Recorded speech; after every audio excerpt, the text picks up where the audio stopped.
సురక్షితంగా గమ్యం చేర్చి ప్రజల మన్ననలు పొందాలని ఓవైపు అధికారులు సూచిస్తుంటే మరోవైపు ఆర్టీసీ డ్రైవర్లు మాత్రం దానికి భిన్నంగా వ్యవహరిస్తున్నారు. జమ్మికుంట హుజురాబాద్ మార్గంలో 3 బస్సులు ఓవర్టేక్ కు ప్రయత్నిస్తూ విన్యాసాలు చేసిన వీడియో ఒకటి సోషల్ మీడియాలో వైరల్ గా మారింది.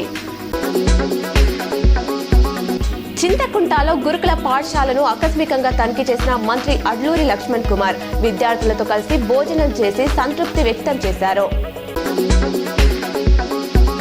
సోమవారం జాతీయ నులిపురుగుల నిర్మూలన దినోత్సవాన్ని పురస్కరించుకొని కరీంనగర్లోని సుభాష్ నగర్ ప్రభుత్వ ఉన్నత పాఠశాలలో ఏర్పాటు చేసిన కార్యక్రమానికి కలెక్టర్ ముఖ్య అతిథిగా హాజరయ్యారు.